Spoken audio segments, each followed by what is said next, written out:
Greetings, are Frederick Riddle here with another episode of Christian News and Views. This is episode 2610. Well, today is Wednesday, and we have a particular topic here that I want to be very careful how I go about doing this because it does involve a former president, in this case, former President Clinton, and it involves the Jeffrey Epstein investigation. So some of this article I'm not even going to touch on. Um, Really, it's not, a lot of it is just conclusions and other things that, and perhaps bias as well. And I just don't want to get into the weeds there. Without, and it doesn't really impact what I want to talk about. So I'm going to be very careful about that. Now, Bill and Hillary Clinton refused to appear before the House Oversight Committee to testify as part of its investigation into Jeffrey Epstein, setting up a legal confrontation as the Republican led panel threatens to hold them in contempt of Congress. Republican Representative James Comer of Kentucky, the committee's chairman, said the panel will move next Wednesday on holding the former president and former Secretary of State in criminal contempt. We're going to hold both Clintons in criminal contempt of Congress, Comer told reporters Wednesday. If the committee votes to hold them in contempt, it would advance to the full House for a vote on whether to recommend the matter to the Justice Department for prosecution.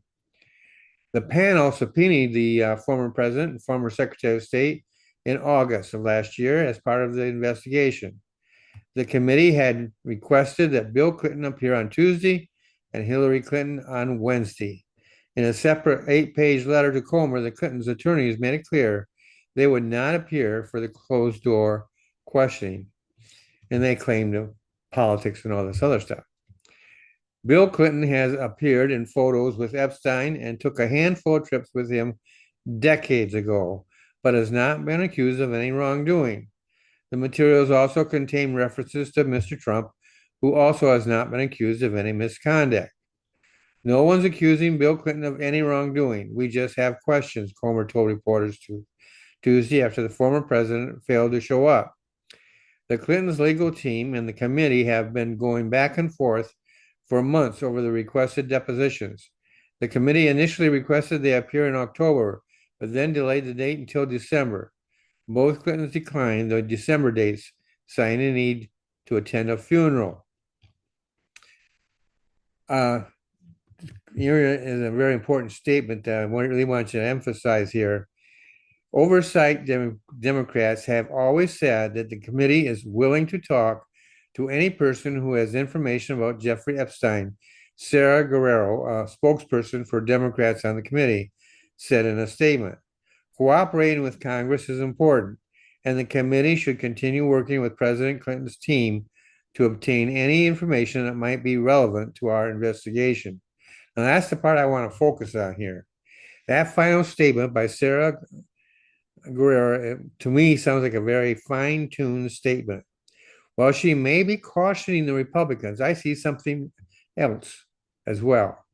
For a former president to ignore the summons, that it could compromise his own legacy.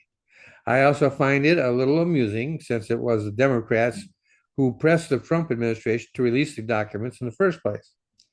Now that it has done so and Democratic names have popped up, it seems to me that the Democrats are running for cover. The refusal to testify has the potential to damage the Democratic Party, so the Democrats, are getting nervous. And so the thing I want to specify today, the thing I want to talk about to you, is I think that, well, first of all, I think the committee is right. If they have that power, and they do, to invite people to make statements and answer questions, that is, I have no problem with it. Now, I've seen some of these on both sides, both Democrats and Republicans in the past, and it gets a little bit accusatory and it gets a little bit demanding. And I think that that's the wrong way to go. I think that the person will probably give out more information if you at least work with them. But I'm not a lawyer, and I'm certainly not involved in in House or Senate committee meetings and things of this nature. But what I am thinking is that the Democrats may smell um, trouble because and I kind of thought this before when they were always pressing for the release of these files, that it could have a negative impact on them if they come out and there's Democrat names on it. And that seems to be what's happening.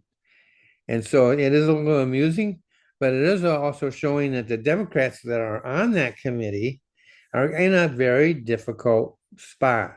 On the one hand, they have the committee obligations to follow this investigation through. And they themselves had been wanting the files released.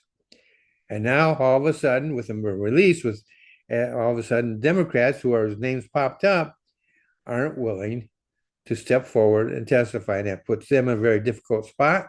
It's going to be interesting to see how this all works out. But I do think that the Democrats are worried. Well, that's it for today. I hope you have a great and wonderful day, and I'll see you in the next episode.